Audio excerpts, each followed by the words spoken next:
Welcome your faces back to episode number 51 of the series Profit or Loss. I buy faulty electronic items, attempt to fix them and sell them for a profit. In the last video we took a little bit of a hit of minus £54.40p, putting us minus £86 into the negative. Are we going to be able to turn that around today? I really hope so. Let's get in to our first item. I paid a grand total of £40 for this Xbox One X. And you might be thinking, but Joey, what's happened to like the packaging? Did you just get it like that? Pretty much. I'll leave a clip on the screen now of me actually opening this device on a live stream. It was protected by a little bit of bubble wrap and random bits of cardboard that were put in the box. There was so much space inside the box that I'm actually worried that this has just been chucked about. It's no power, so I guess it can't really get any worse, right? And for £40, I think it's a bit of a bargain. Condition-wise, it's not perfect. We have a couple of random stickers and some what looks to be blue tack, which is stained on the chassis, but we should be able to get that off. And obviously it's had some fair use. The fault itself is it doesn't have any power. And because it's not been opened, I'm actually hoping it's just a power supply replacement. For content, it would be good to be something else. But for Sally's spectacular spreadsheet, we need that profit. Let's plug in power to this console and just confirm that we definitely have no power. Okay, here we go.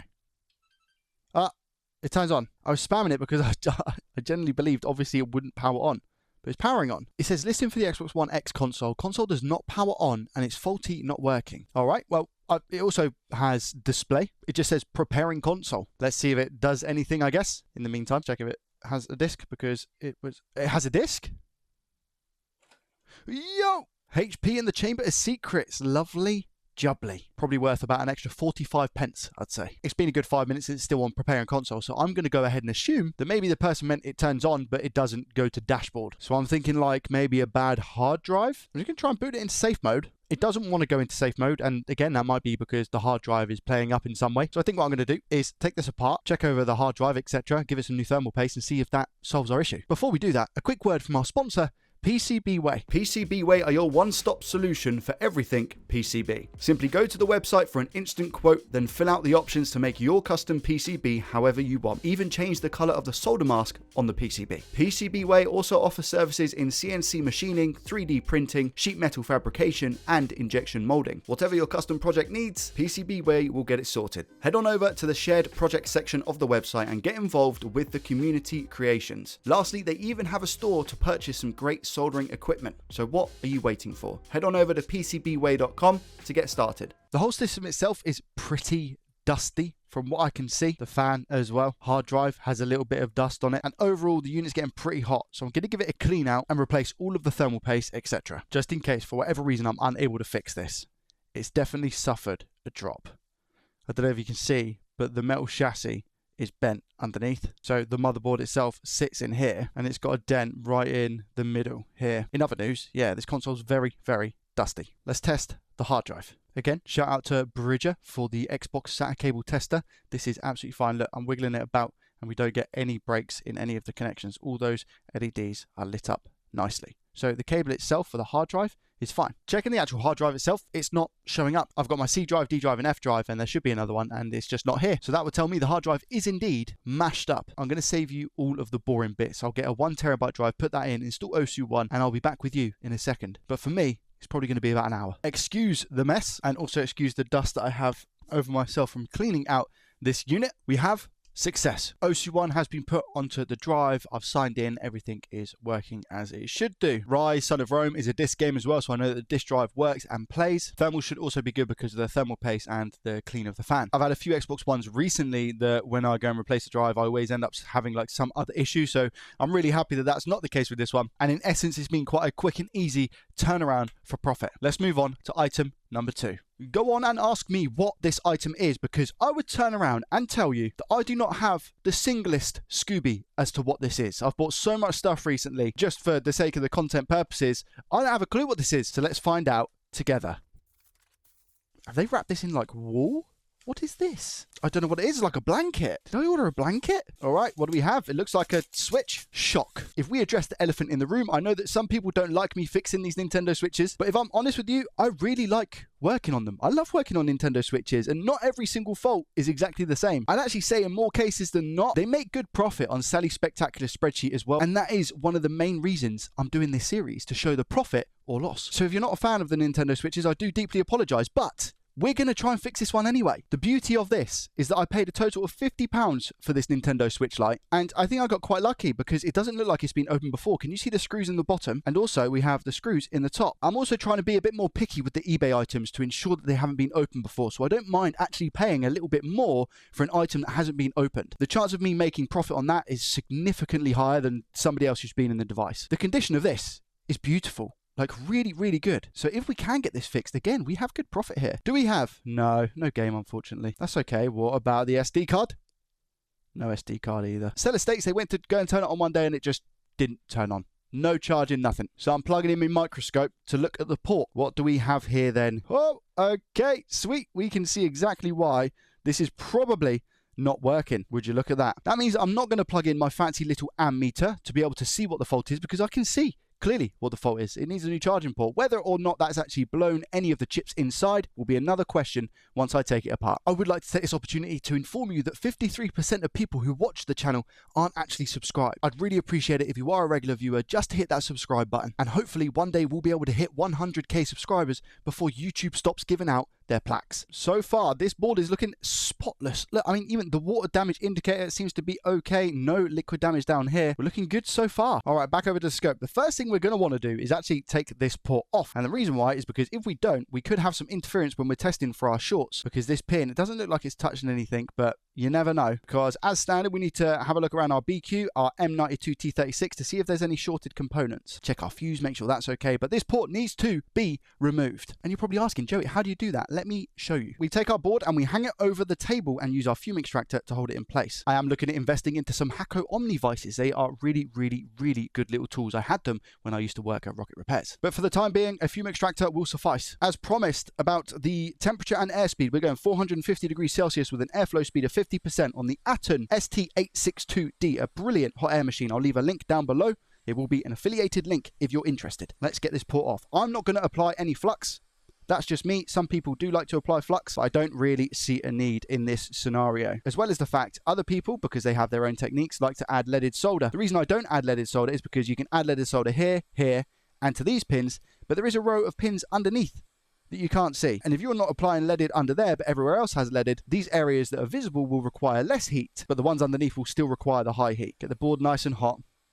Get it up to temperature. Give the port a little poke. It's not ready yet. And you can see that solder starting to wet. This is good. We just want to make sure those pins are also wetted, because that's when you tear traces. So that seems to be okay now, in my opinion. So I've given it a little nudge. You see that? So I'm going to just slowly lift it off the board now. There we go. Lovely jubbly. Now you can, and you probably have seen me wick away the solder that we have in these holes. It's unleaded. But if we're mixing leaded with this, it's just going to bring down the melting temperature. It's perfectly okay to just put some leaded and mix it with these joints. I'm going to do exactly that to show you that the port is still going to be ridiculously strong. We're going to take our flux whilst the board is still warm. Grab our soldering iron and some leaded solder and just tin where we need to tin. Mix that solder in. There we go. Same here. And same here. And finally here. This is the satisfying part. Just on those pads. There we go. Look at that. Lovely.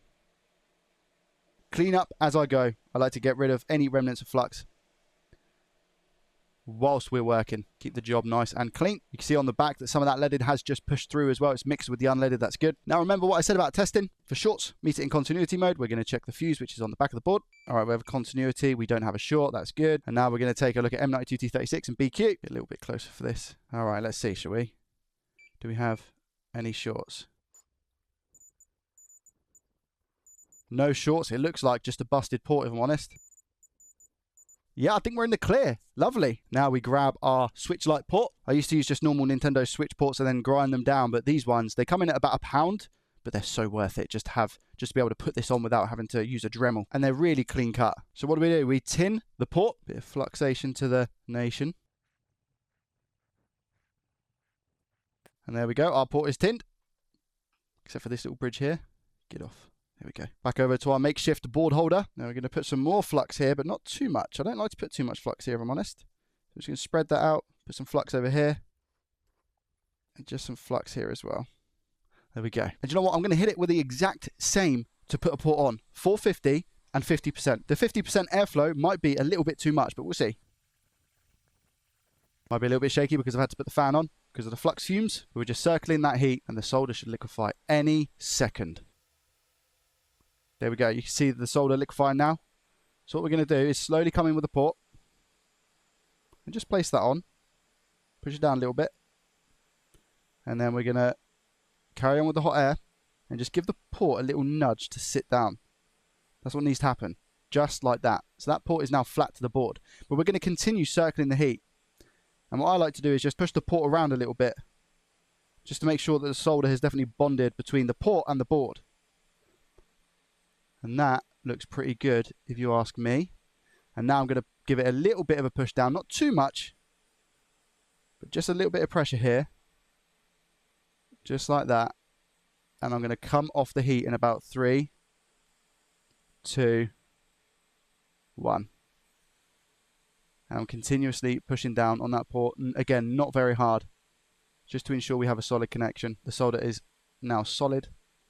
There it is. Quickly, whilst the board is hot, we're going to give it a clean. Not going to use isopropyl alcohol just yet. Because the board is warm, we should be able to just get rid of this flux as is. As much as we can anyway. Turn it over and how's the back looking? Back is looking very, very good. We have some little bits of dry flux. This is probably factory by the looks of it, but that's fine. We can just scrape that off. Don't need to. Could definitely leave this here. Just preference, I guess. A little bit of IPA on the port itself. Nice and squeaky clean. Let's inspect our job on the port. Looks all good. If you ask me, all of those pins look connected. However, you can always have 1 or 2 that dance around a little bit and need to be taught a lesson. But these all, as far as I'm aware, look connected and soldered to the board. But we are just confirming by poking it. Yeah, all good. Right, now we can just simply give it a test without a battery, without the chassis, and just see what kind of draw we're getting. If that looks good, I'll put it all back together and test it fully. All right, here we've got our ammeter. What we're looking for is 15 volts, 20 to 40 milliamps, then drop down to 0. That's what we're looking for. That would be normal for me. Let's go. Okay, so we get something. 0.02, 0.04, drop to 0. Perfect. That's exactly what we wanted, and we've got 15 volts. How's the wiggle test? Yeah, good. Look at that. Wicked. Try the other side just to make sure. Do we get exactly the same? We get 0.0. That is also fairly common. 0.02. It's not really in focus. 0.04. Camera, why you don't focus? One more time. Here we go. 0.02. 0.04.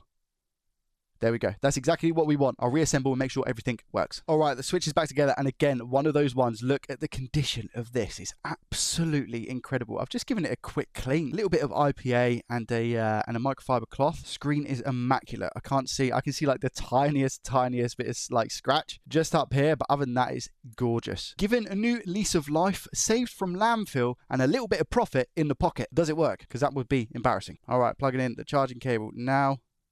Good, feels nice and secure. All right, there we go. Look at that. Battery, sweet as you like. I'm going to leave it in charge for a little bit. And then, like I said, as always, give it a test. Okay, Nintendo Switch is charged. Everything seems to be working as it should. I've tested the game card reader. Wi-Fi is fine. All the inputs are fine. The sticks, everything is all good. So we can call that 2 for 2 in this video. With that being said, let's head on over to Sally's spectacular spreadsheet and see what profit we've made today. Cost for both the consoles, £40 and £50, is £90. The only part that we had was £1 for the Nintendo Switch charging port. Side note, for the 1TB hard drive, I actually took that from a donor board, so don't incur any cost. I think if I'm being realistic, I'll be able to get £100 for the Nintendo Switch Lite. It's in very, very good condition. The Xbox One X, they used to sell for about £100, £110. However, because of after Christmas and the sales are down, I think I'm going to be able to get 90 for it, so that gives us a total of 190, leaving us with a total profit of £81 and 90 pence. Where does that leave us overall? Would you believe it? After I've typed that in, we are minus £4 27 pence. Wasn't the most interesting fixes today, but look at Sally's spreadsheet. We're so close. Another £5 and we're in the positive. After all this time, that's going to feel really good. Will we get there in the next episode? I'll leave the start to this playlist up in this corner right here. Start from the beginning and enjoy the journey. As always, thank you so much for watching. Hit the thumbs up if you enjoyed. Subscribe if you're new around here. I live stream both on Twitch and YouTube, so make sure you hit up the Twitch as well. Have a great rest of your weekend and I'll see you in the next one. Peace.